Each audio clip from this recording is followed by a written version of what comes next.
This is still not Battle Royale. Hello, everyone, and welcome back to the second half of tonight's Who Wants to Be a Millionaire. It was very exciting to see Joe Trela come on our show and win $64,000. So once again, a huge round of applause to him. And now it's time for our next special guest, and there is no one I would rather share this stage with than our host of BuzzIn's Who Wants to Be a Millionaire himself, also Millionaire alum who appeared on the show in 2016 and won $30,000. Ladies and gentlemen, it's our very own Brian Henegar. Hey! Yay! Woohoo! Welcome to your own show, Brian. Thank you. It's kind of weird not being in that chair, but I'm happy to be here. Thank you for having me. I see your screen has a lot more bells and whistles than mine used to, so that's exciting. Yeah. I get to look at it and see all of the cool stuff. All right. So anyway, of course, tell us a little bit about yourself. We know who you are, but for our viewers. Well, my name is Brian Henegar. I live in East Tennessee. I work for a chain of gas stations in their guest services department. And I also host this show every other Friday, Millionaire Online, which has become a huge deal for me. I was on The Real Show in 2016, won $30,000, had an absolutely wonderful time, and I'm grateful that you've allowed me to become a member of BuzzIn. I'm just happy to be here, and I hope I don't embarrass myself. I am sure you won't. You are an incredibly intelligent individual, and of course, no one I'd rather share this age with. So I'm very, very, very excited to get started. Are you ready? I am. Let's kick it. There is literally no one else in the world who knows this show as good as you do. You know the rules. You know that we're adding in the Ask the Host lifeline for this game. So you have 50-50. Ask the audience, ask the expert, ask the host. Without further ado, are you ready? Yes, sir. Let's play Who Wants to Be a Millionaire. All right, Brian, best of luck. Here is your $100 question. All right. Which of the following is not a popular gaming console? Sony PlayStation 4, Microsoft Xbox One, Nintendo Switch, Amazon Sit and Spin. Well, I host a video game podcast in my free time, so if I don't know the answer to this question, I'm in big trouble. The answer is D, Amazon Sit and Spin. Final answer, sir. And that is the right answer, of course. Yes. All right, going for 200. All right. How would one say goodbye in Spanish? Ciao, sayonara, adios, bye, Felicia. Okay, ciao is Italian, sayonara is Japanese. Bye Felicia was in the movie Friday. The answer is C, adios. Final answer. Of course, bye Felicia has become huge recently, and of course it is adios. But we're definitely not saying adios to you on that question. Hopefully we'll say adios Felicia to the question. Hopefully we'll say adios to you with $1 million in about 30 minutes. I hope All right, so. Here is your $300 question. Which of the following is not one of the 4 elements featured in Nickelodeon's Avatar: The Last Airbender? Fire, earth, water, plutonium. Okay, if I'm not mistaken, the 4 main element, the 4 benders on the show bend one of the 4 classical elements, which is earth, air, fire, and water. Though Mati would say heart. The answer is D, plutonium. Final answer. I would not be bending that anytime soon. That is the right answer. Highly unstable, highly not recommended. All right, here is your $500 question. Yes, sir. According to a well-known idiom, you can't compare which 2 fruits? Peaches and mangoes, bananas and strawberries, apples and oranges, or blueberries and grapes? I remember when I was a little bitty kid, we used to have a car company, a car lot in East Tennessee that talked about comparing apples to oranges, and said it was like, I said, well, we should say apples to lemons, because it was a car company. The old expression is I get apples is C, apples and oranges. Final answer. And that's the right answer for $500. Last point, you could leave us with nothing. It's not going to happen. Here's your $1,000 question. Don't say that. Maine Coon, Persian, and British Shorthair are common breeds of which pets? Dogs, cats, hamsters, rabbits. Okay, I know there are Persian cats. I think a Maine Coon is a variety of cat. Yeah, I'm gonna say B, cats. Final answer. All right, and I'm gonna say you have $1,000. Yeah. And of course, no matter what happens, you can't leave with any less than that. There you go. But as you like to say, you came here to win more, right? Just a bit more. I mean, we're here and everything, so I mean, well, why not? I mean, we're here. We got the lights going and the music, and why not? The confetti's loaded already. Let's do it. Here it is for $2,000. Alrighty. All 4 lifelines still in play. According to the King James Version of the Bible, which of these is not one of the 4 horsemen of the apocalypse? Is it famine, death, pestilence, or thirst? If I'm not mistaken, the 4 horsemen of the apocalypse are death, famine, pestilence, and plague. So I'm going to say that it's D, thirst. Final answer. Oh my gosh, Brian, I'm so sorry. The 4th one is actually war. It's not thirst. You got it right. Don't you do that to me. Hey, I had to. The info was on my screen. You were 3 for 4. But yeah, according to this, it says war is one of the other ones. You're right. All You're right. right. You're right. Here we go for 4,000. Now I think I realize why you asked me to be on this show here, Braden. I have to give you a taste of your own medicine, good sir. Go for it. Let's do it. Bring it. For $4,000. Which American patriotic song is set to the tune of God Save the Queen? America the Beautiful, My Country 'Tis of Thee, The Star Spangled Banner, or the Battle Hymn of the Republic? Okay.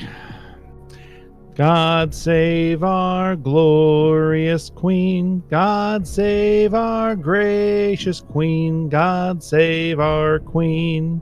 That is B, My Country 'Tis of Thee. Final answer.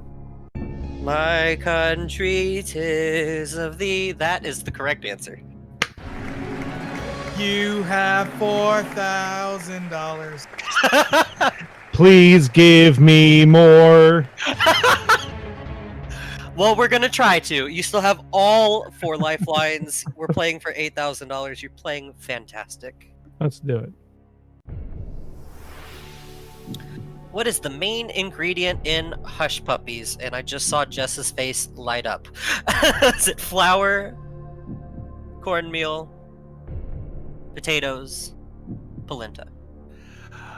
My first job, believe it or not, was working in a fast food restaurant called Captain D's. Oh boy. That is a fish and chips place, and Absolutely. I made a ton of hush puppy batter. I mean, I got to where I could make it real good. I was quick at it. It is a deep fried dumpling made of cornmeal. And it is called a hush puppy because apparently sailors used to toss them to dogs to get them to stop barking. And I'm like Jess, I love Southern food. The answer is B, cornmeal. Final answer. That is too funny. Even having the little tidbit of, hey, I used to work at Captain D's. My best friend works at Captain D's. I've had them. They have some very, very good hush puppies. And it's, of course, cornmeal.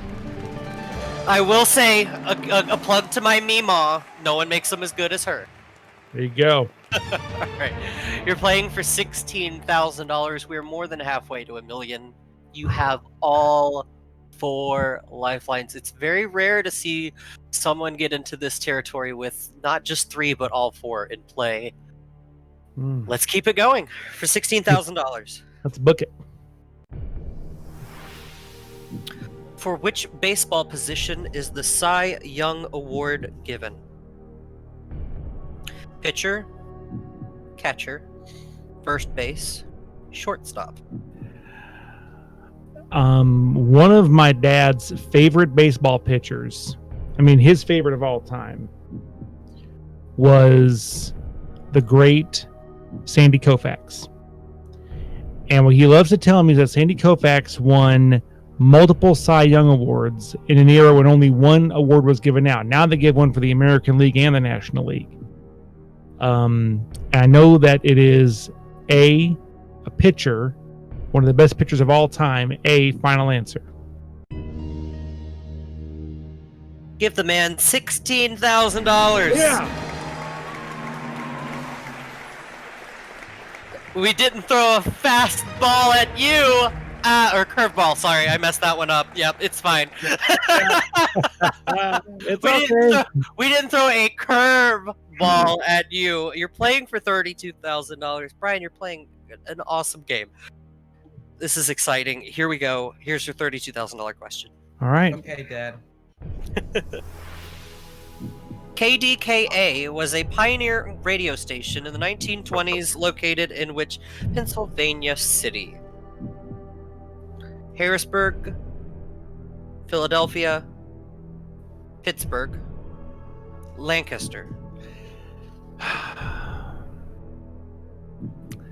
One of my, it's weird in life, the things where little trivia tidbits come into your brain,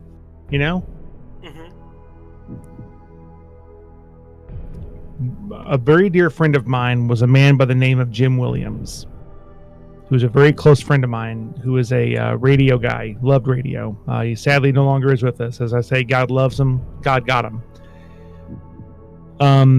About a year after he passed, we found this song on YouTube called the Jam Song. And it was by JAM Productions. And they were the people that made those singing call sign jingles you hear on the radio, like WNOX, those people. Mm-hmm. Well, they'd made a big 6-minute song of all of their individual jingles put together as a rock song. And I remember hearing them say, KDKA Pittsburgh. See Pittsburgh final answer. Oh my gosh. We're 5 questions away from $1 million.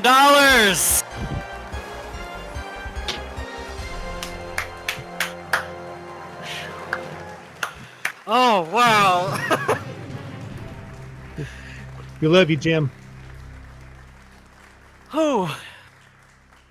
I'm shaking. I'm on the edge of my seat. You have 4 lifelines. You have 5 questions. You could use a lifeline per question at this point and hopefully see yourself at $1 million. I'm excited to see how this plays out. Are you ready to see the question for $64,000? Let's go, big man. I'm ready. Let's do it. Here it is. For $64,000, Jim Henson's first full-body Muppet character was a dragon that appeared in commercials for what food brand? Stouffer's, La Choy, Kellogg, Swanson. B. La Choy, final answer. You just won $64,000! Oh!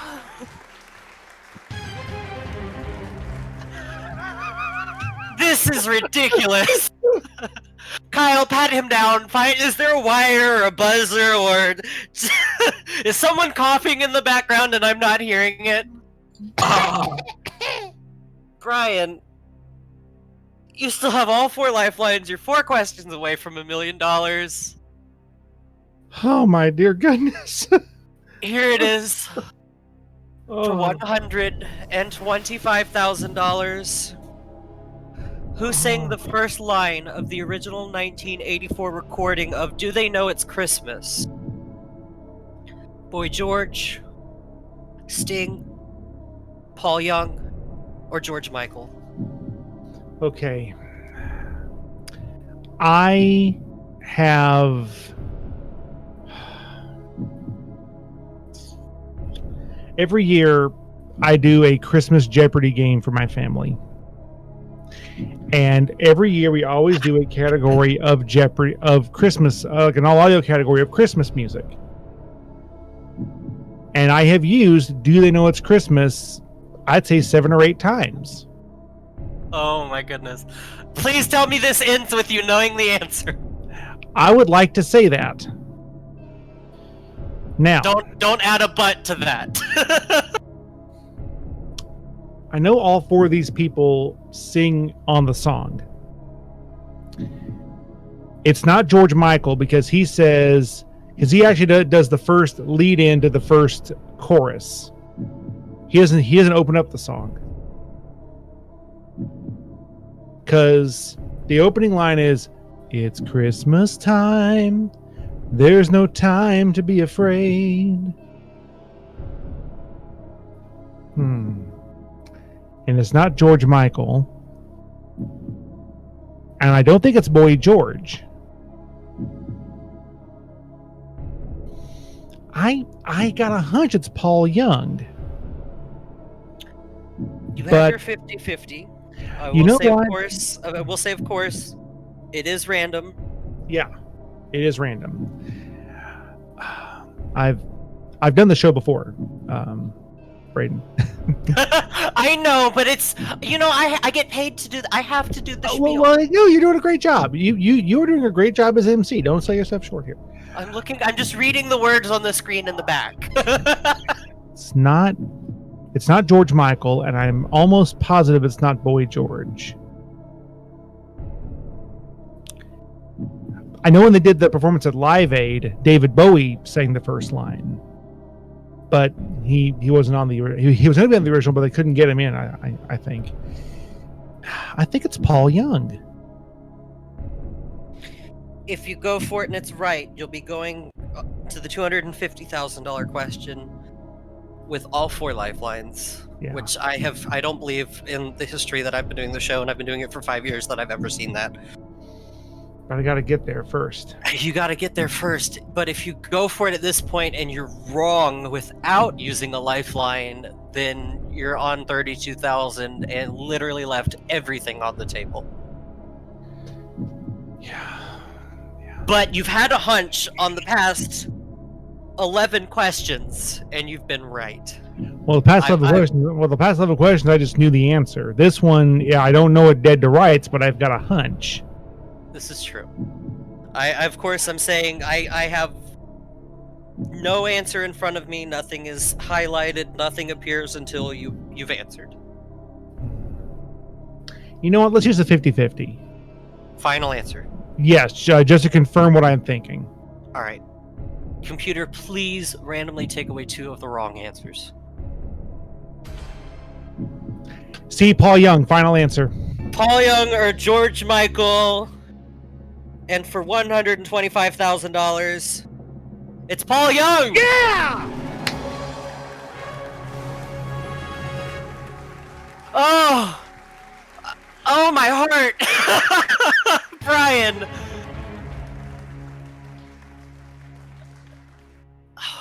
This is for $250,000. You have 3 lifelines. All right. Lifeline per question. Let's do it, baby. For $250,000. Here's the question. Good luck. Which monarch was known as the wisest fool in Christendom? James I, Edward I, Henry I, Charles I. Oy. You know, you'd think with all the British TV I watch, I'd have picked this up over time. You do watch a lot of British quizzers. I do watch a lot of British quizzes and a lot of British TV in general, but and one of my favorite British TV shows is Horrible Histories. But That definitely does not sound like a title that I would want to have. nah, yeah, the wisest fool in Christendom. This is not something I have ever encountered, and I feel bad that I have not. That I haven't. You know what I'd like to do? I would like to ask the expert, because I think this is something that I think Jess Brand would know. So I'm going to ask Jessica Brand. Okay. Let's bring the lights up on Miss Brand, and you have the floor. Where is Okay. she? Okay. There she is. Hi, Jess. Hi, Brian. Nice job so far. Very good. I'm inclined to think that I recall this name actually coming up a few times, but the fact is that only one of them came up. So I'm inclined to think it is James the First. I really am. Okay, why do you think it's James the Why First? it's the case? I remember it's not actually based in the Bible, which is interesting. But that is something that has come up before. I don't remember why. The thing is, though, I remember all the kings. Henry the First was not especially well known. Charles the First was more for not for really idiocy, and neither was Edward, right? So I'm thinking about the reputation. I don't think it's beardy from what I understand of those monarchs. Edward was a little bit of a glutton with how he ate, but he wasn't a fool. Charles was revered as wise. Henry the First, I admittedly know a lot more about the Fourth and the Fifth, and the St. Crispin's Day speech and all that stuff from Shakespeare. But James the First fits the bill, and he matches what my memory says. So, why would he be called that? Why would he be called that? B&D don't really make sense from what I recall of monarchs.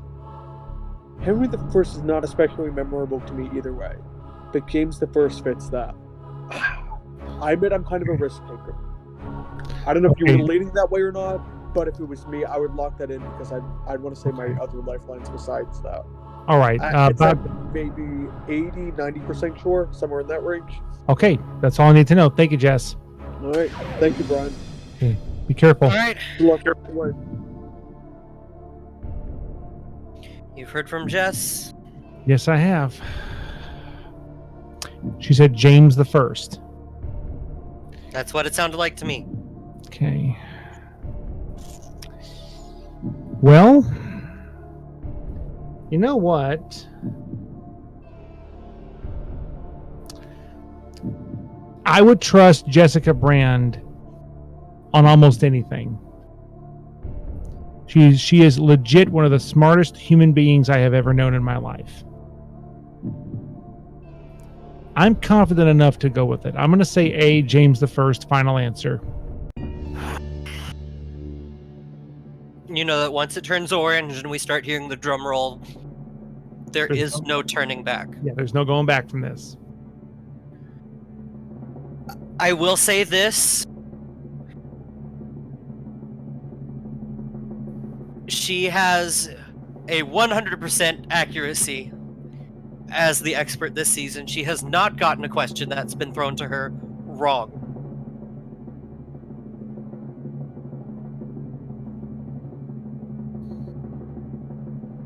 And we're going to find out if this is the first time that she's gotten a question wrong when we come back. Don't go anywhere! You little... Welcome back to Who Wants to Be a Millionaire. Hashtag sorry not sorry threw us into a commercial break after Brian locked in for $250,000. He asked the expert, of course, which is Jessica Brand, who has, as I revealed before the commercial break, has yet to get a question wrong as our expert. It was then whether or not this was the first time that she has ever gotten one wrong, because she didn't seem as convinced with this one as some of the other questions we've posed to her. Brian? She's not wrong yet. You have $250,000! Oh, Oh my gosh! Oh my gosh. oh my Brian. hand's shaking. Brian, you're 2 questions away Holy from Moses. $1 million. This next question is for $500,000. You still have your Ask the Audience and your Ask the Host. So basically, you only have one lifeline left, and that's Ask the Audience.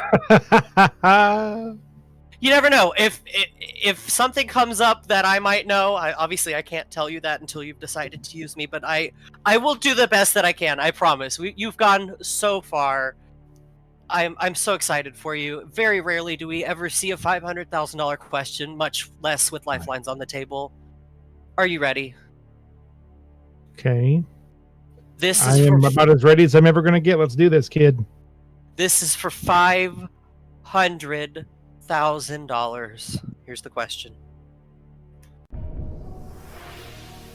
Who is the only person to receive an Academy Award nomination in every decade since the 1960s?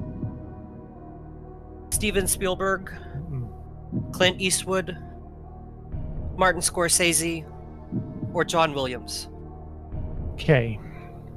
It can't be Steven Spielberg. Because his first movie was Duel. That was 1971, I want to say. 1971. And that was a made-for-TV movie.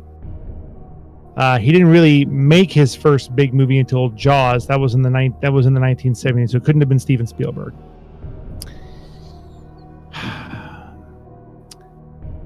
Clint Eastwood. I know Clint Eastwood got some in the 80s and the 90s, and now is a director and a composer.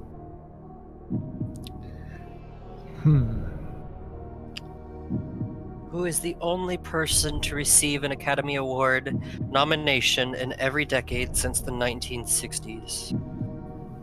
Steven Spielberg, Clint Eastwood, Martin Scorsese, or John Williams? Okay, I don't think it is Steven Spielberg, but I'm almost positive it's not Steven Spielberg. I don't recall Clint Eastwood getting any in the 60s. I think he got some in the 70s, not the 60s.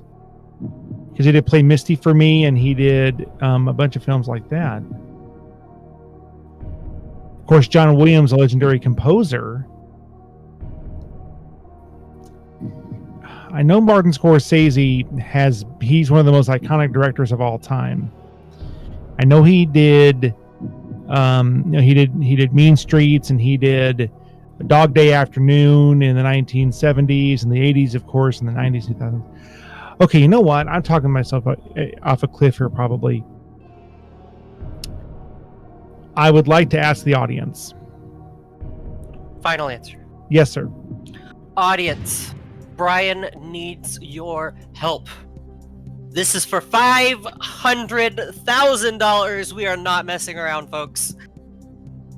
Who is the only person to receive an Academy Award nomination in every decade since the 1960s? A is Steven Spielberg, B is Clint Eastwood, C is Martin Scorsese, D is John Williams. Absolutely no discussion. I just want your letters. Please vote now.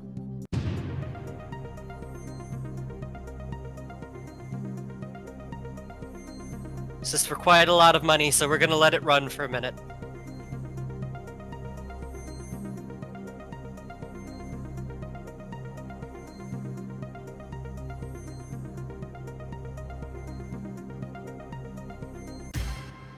All right, time is up, and it's split, but it does seem like there is a majority saying John Williams.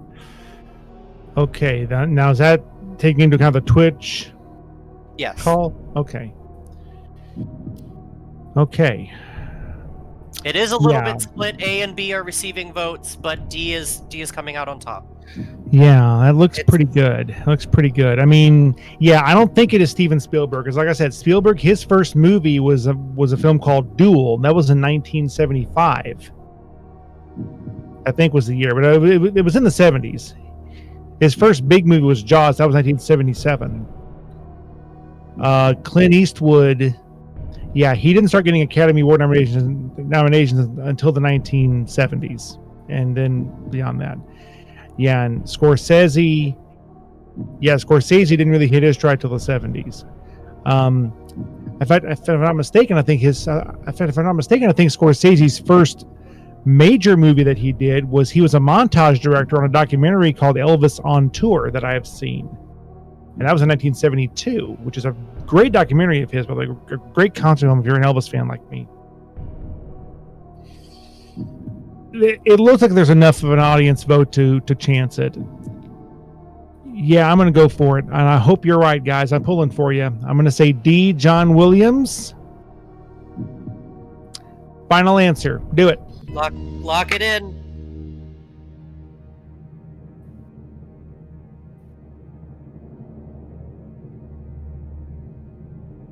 Brian, Yes. do you know what I went to college for? Was it film studies?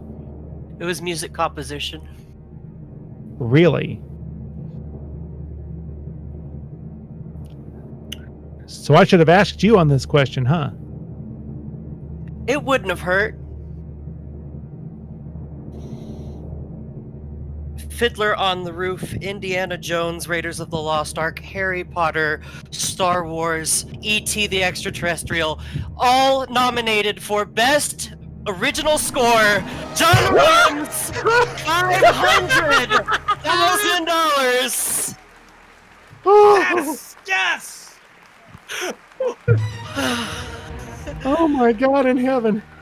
This question that is about to appear on our screens is for $1 million. I almost wish you had used me on that question. I really do. Because I have no idea what's about to happen. You still can ask me. Well, I'm probably going to because I don't want to waste a lifeline. Brian, Yes. this is for $1 million. Oh, Here's the question. let's do it. Be something I know.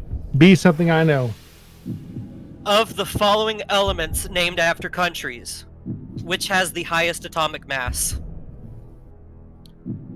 Francium, germanium, polonium, americium.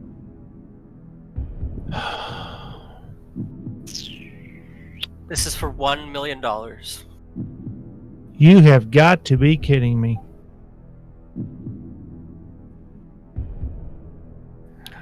If you go for it and miss, of course I have to do this. I have to let you know everything that is at stake. If you go for it and miss, you will lose $468,000. You will go all the way back 20 minutes ago to the $32,000 that you won. You can choose to walk away right now with $500,000, but if you go for it and get it right, you'll become our first celebrity millionaire of the new season. All right. Well, may as well do it. Braden, I'd like to ask you. Final answer. Yes, please. All right. So I want to let you know, nothing is on my screen. I do not know the answer until the answer is locked in. And since you're deciding to ask me, I'm not going to know what the answer is. Here we go. Here's what I think. Brian, I'm like 75% sure on this one that it's americium. It's used in... why is it slipping my mind? I'm staring at it, I'm looking at it. Smoke detectors. Okay, it's used in smoke detectors. It has radioactive properties. Then again, so does polonium. I don't think francium and germanium are as unstable. So when you think highest atomic mass, the higher the mass, the more unstable and the more radioactive. And I'm pretty sure americium is well up there in like the 240s-ish.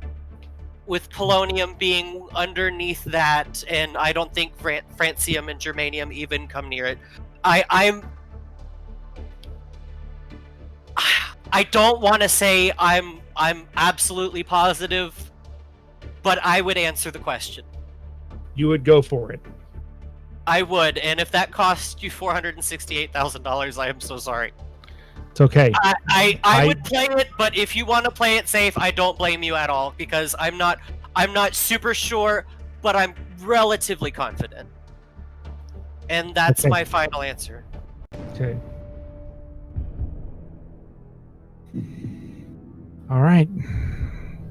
Yeah, because I was thinking it was either polonium or americium, because I know that both of those are radioactive elements. Radioactive elements are very dense elements because they have so many more molecules in them.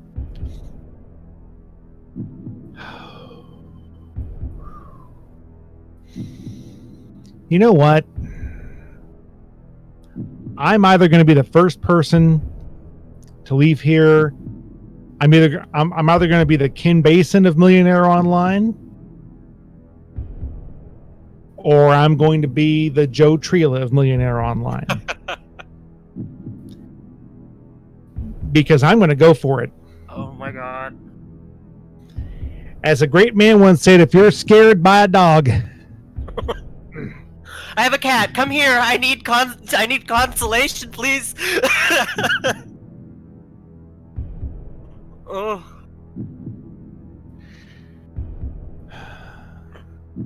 Braden, you and me are in this together. I'm gonna cry.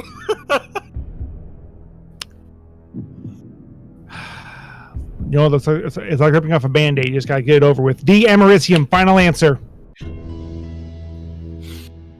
I can't sit. I'm standing up. I'm shaking. Everything is crossed. And of course, the answer's not going to show up because you asked me.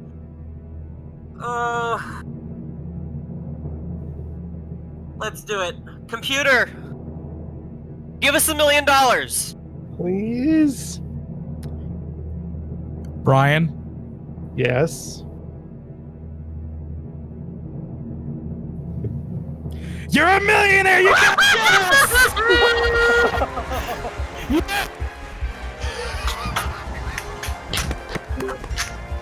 We did it! Yes, we did it!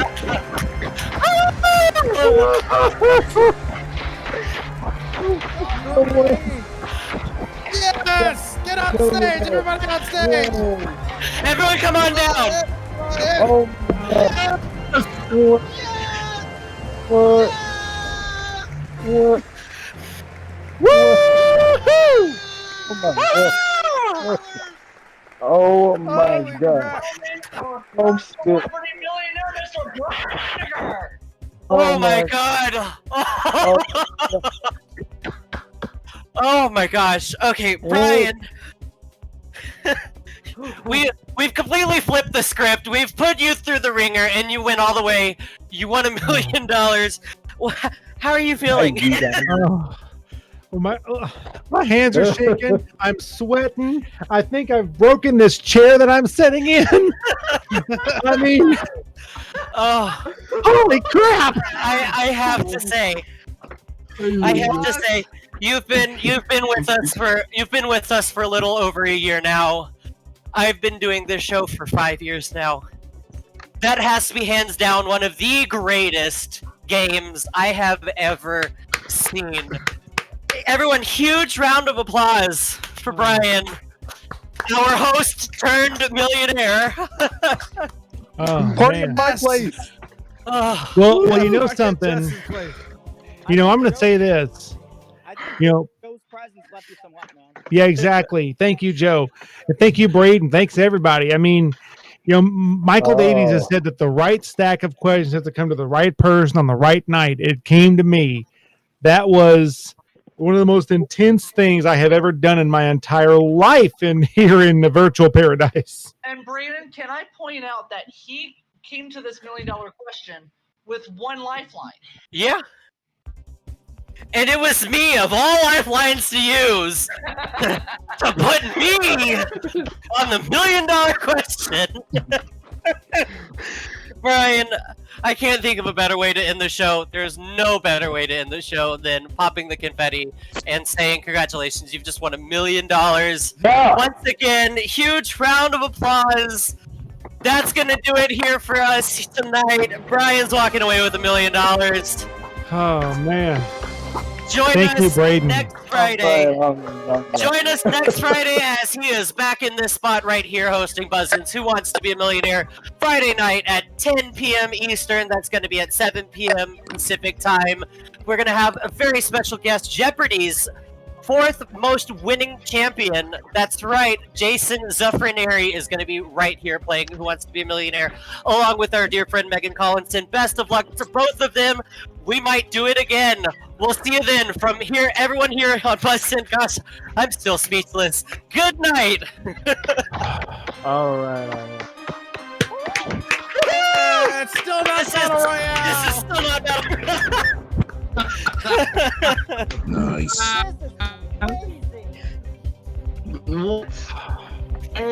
Well, I did say somebody was gonna win $1 million. I just didn't think it was gonna be the latter. Okay. But like, holy crap, man! No,